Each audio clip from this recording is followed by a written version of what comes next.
नमस्कार। दिन भर की बड़ी खबरों में आपका स्वागत है। मैं हूं शिवानी। आज की खबर में बात होगी जेडीयू की महाबैठक खत्म, अध्यक्ष बदला, पैकेज और विशेष राज्य के दर्जा पर नीतीश समेत केसी त्यागी की खुलेआम बगावत, मोदी शाह को बड़ा झटका की। वहीं जेपी नड्डा को बीजेपी ने दिखाया बाहर का रास्ता की, साथ ही मणिपुर के सीएम के इस्तीफे की और नीट पर मोदी की चुप्पी पर दहाड़ी सोनिया गांधी की। वहीं केजरीवाल की जमानत पर कोर्ट के बड़े फैसले की, साथ ही प्रदीप मिश्रा की टूटी अकड़, नाक रगड़ कर मांगी माफी की। इसी के साथ आज दिन भर की सभी बड़ी और प्रमुख खबरों को जानेंगे विस्तार से। उससे पहले एक नजर सुर्खियों पर। नीतीश कुमार ने पीएम मोदी से छुड़ाया पीछा, जदयू के पहले कार्यकारी अध्यक्ष बने संजय झा। केसी त्यागी बोले बिहार को विशेष दर्जा, आर्थिक पैकेज के लिए लड़ाई जारी रहेगी। भाजपा में जल्द हो सकती है नए अध्यक्ष की नियुक्ति, पीएम मोदी ने की बैठक, इन नामों की है चर्चा। नीट पर प्रधानमंत्री मोदी की चुप्पी को लेकर भड़की सोनिया गांधी, कहा ध्यान ना भटकाएं। केजरीवाल के रिमांड पर फैसला सुरक्षित, सीबीआई ने नहीं मांगी दिल्ली सीएम की कस्टडी, कोर्ट में कहा इन्हें न्यायिक हिरासत में वापस भेज दें। बंगाल गवर्नर ने ममता के खिलाफ मानहानि का मुकदमा किया दर्ज, कहा उन्होंने गलत टिप्पणी की, सीएम ने कहा था महिलाएं राजभवन जाने से डरती हैं। मणिपुर के सीएम बीरेंद्र सिंह देंगे इस्तीफा, अचानक दिल्ली पहुंच गए विधायक। राधा रानी विवाद को लेकर पंडित प्रदीप मिश्रा ने नाक रगड़ कर मांगी माफी, अचानक बरसाना पहुंचे, कृष्णा के बजाय किसी और को बताया था राधा का पति। देश को ऐसा नेता चाहिए जो सभी को साथ लेकर चले, शिवसेना यूबीटी नेता संजय राउत का बड़ा बयान। कर्नाटक में फिर नाटक की आहट, डगमगाने लगी सिद्धारमैया की कुर्सी, डीके शिव कुमार बना रहे हैं दबाव। पद की गरिमा के खिलाफ पूर्व पीएम और आपातकाल पर टिप्पणी, शरद पवार का लोकसभा स्पीकर पर कटाक्ष। अनंत की शादी से पहले मुकेश अंबानी के एंटीलिया पहुंचे आरएसएस प्रमुख मोहन भागवत, कुछ यूं हुआ स्वागत।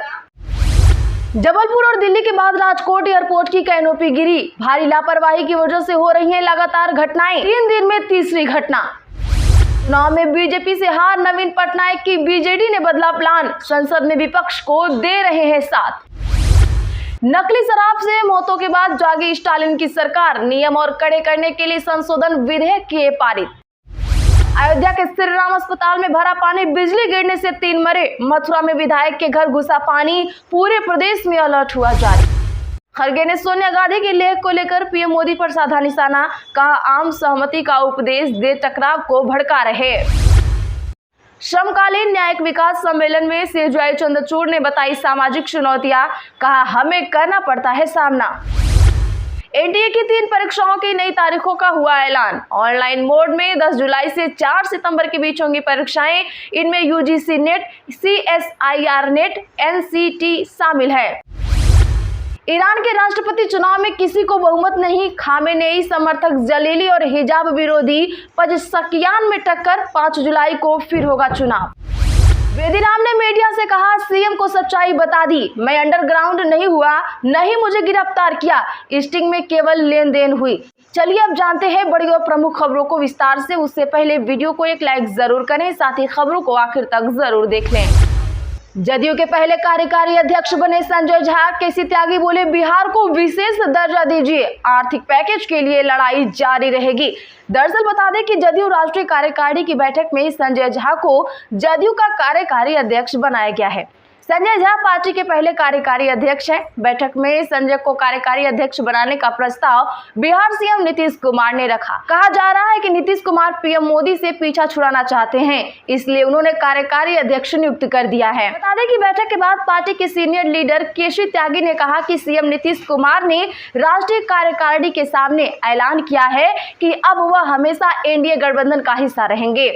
राज्यसभा सांसद संजय झा को राष्ट्रीय कार्यकारी अध्यक्ष बनाया गया है। उन्होंने कहा कि हम बिहार को विशेष दर्जा और आर्थिक पैकेज के लिए लड़ना जारी रखेंगे। बिहार हाई कोर्ट ने आरक्षण पर रोक लगाई है, इसके खिलाफ सुप्रीम कोर्ट जाएंगे। क्या लगता है नीतीश कुमार पलटने वाले हैं? कमेंट जरूर करें। भाजपा में जल्द हो सकती है नए अध्यक्ष की नियुक्ति, पीएम मोदी ने की बैठक, इन नामों की है चर्चा तेज। जी हां, भाजपा के राष्ट्रीय अध्यक्ष जेपी नड्डा ने केंद्र सरकार में मंत्री बनने के बाद पार्टी में जल्द ही नए अध्यक्ष की नियुक्ति की जा सकती है। 4 महीने बाद होने वाले झारखंड, महाराष्ट्र, हरियाणा व जम्मू कश्मीर के विधानसभा चुनाव भाजपा के लिए बेहद अहम है और उसकी तैयारी अभी से ही शुरू हो चुकी है। ऐसे में नड्डा पर दोहरा दायित्व के बजाय पार्टी नए अध्यक्ष की नियुक्ति कर सकती है। पार्टी में एक विचार कार्यकारी अध्यक्ष का भी है, लेकिन वह ज्यादा उपयोगी नहीं माना जा रहा है। बता दें कि भाजपा में नए अध्यक्ष के लिए महासचिव विनोद तावड़े, सुनील बंसल, के लक्ष्मण, ओम माथुर, देवेंद्र फडणवीस आदि नेताओं के नाम चर्चा में हैं। नीट पर प्रधानमंत्री मोदी की चुप्पी को लेकर भड़की सोनिया गांधी, कहा ध्यान ना भटकाएं। बता दें कि चुनाव के बाद संसद के पहले सत्र में डिप्टी स्पीकर के पद और नीट के मुद्दे पर सरकार और विपक्ष के बीच तीखी नोकझोंक जारी है।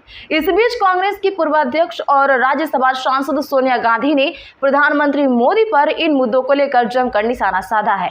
उन्होंने कहा कि प्रधानमंत्री नरेंद्र मोदी आम सहमति के मूल्य का उपदेश देते हैं, जबकि वे टकराव को बढ़ावा देते हैं। द हिंदू में एक संपादकीय में सोनिया गांधी ने कहा कि प्रधानमंत्री मोदी अभी तक लोकसभा चुनाव के नतीजों को स्वीकार नहीं कर पाए हैं, जिसमें एनडीए मुश्किल से सरकार बना पाई है। सोनिया गांधी ने कहा कि प्रधानमंत्री ऐसे काम कर रहे हैं जैसे कुछ बदला ही न हो। वे आम सहमति के मूल्य का उपदेश देते हैं, लेकिन टकराव को महत्व देते हैं। केजरीवाल के रिमांड पर फैसला रखा गया सुरक्षित, सीबीआई ने नहीं मांगी दिल्ली सीएम की कस्टडी। जी हां, बता दें कि दिल्ली के मुख्यमंत्री अरविंद केजरीवाल की 3 दिन की सीबीआई की कस्टडी आज खत्म हो गई, जिसके चलते उन्हें राउज एवेन्यू कोर्ट में पेश किया गया। सीबीआई ने कोर्ट से केजरीवाल की रिमांड बढ़ाने की अपील नहीं की है, बल्कि उन्हें जुडिशियल कस्टडी में भेजने की मांग की है। आपको बता दें कि 25 जून को दिल्ली हाई कोर्ट ने केजरीवाल को जमानत देने वाले निचली अदालत के फैसले पर रोक लगा दी थी। उसी रात सीबीआई भ्रष्टाचार मामले में पूछताछ के लिए तिहाड़ पहुंची और 26 जून की सुबह उन्हें गिरफ्तार कर लिया गया था। पेशी के दौरान एजेंसी ने उनकी 5 दिन की कस्टडी मांगी थी, लेकिन कोर्ट ने उन्हें 3 दिन की रिमांड सौंपी थी। केजरीवाल आज 76 दिनों से जेल में बंद है।